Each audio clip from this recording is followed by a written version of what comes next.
I really love JRPGs, if you guys didn't know that. But some excel over others. And this year, we had some bangers. We had a good amount of JRPGs release and be pretty fantastic. This video, I'm just going to talk about my 5 favorites of this year, 2021, and why I loved them and the reasoning for it. And maybe you'll find a new game you'll want to try.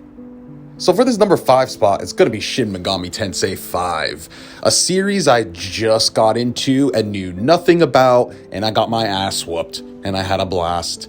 I went into Shin Megami Tensei, I knew about the Persona comparisons, and I did not know it was hard. I went in, got my ass whooped, learned the combat mechanics, became one of my most beloved combat systems. The story sucked, I didn't really care for that, but that's not what Shin Megami Tensei is all about.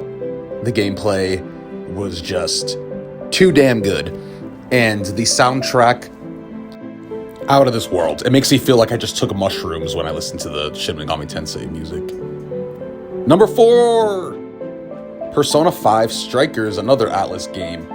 I like Strikers more than original Persona 5. Literally, go ahead and roast me in the comments. I already know it's coming.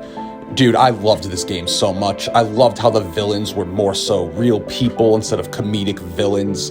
They had some heart to them and you felt bad for them in ways, and it got pretty crazy. And then there's me, a nerd who just loves action-based systems, and I think Persona Strikers did it beautifully. It was very chaotic and fun when there was hordes of enemies, and then it was very serious and one-to-one versus when it comes to the bosses, and it was pretty skillful. I had some trouble in this game, and yeah, I don't even have to talk about the soundtrack. You'll hear 2 seconds of a song in this game and realize how damn good the soundtrack is. I've been listening to it for the whole year. And yeah, I adored Persona 5 Strikers so much. I adored the original, but I actually loved this one so much that it became my second favorite Persona game, next to Persona 3 FES. Number 3, Tales of Arise, the game I don't shut up about on my Twitter feed. Dude, go play Tales of Arise. Don't even listen to anything I have to say. Go exit out of this video, go onto Best Buy or GameStop or your PlayStation Store or Steam and download Tales of Arise right now and play it because it's the best action RPG to release in a long time. This game is too much to talk about, honestly. I would just go check out my Tales of Arise review if you want a full-fledged review on this game. The characters are just extremely lovable. Story is fun and wacky. The gameplay is just top-tier action combat. And it has a lot of content, like a lot of post-game bosses and dungeons, and you'll have your hands full for a while with this game. Even the damn fishing minigame is pretty intuitive. Go play Tales of Arise, please. Number 2, Final Fantasy XIV, and I know it didn't release this year, but this video is my 5 favorite games I've played this year, and Final Fantasy XIV is up there. Wow, this being my first MMO, I was very intrigued, and I love Final Fantasy, so I started playing it, and this game has a very in-depth story that I wasn't realized I was going to get.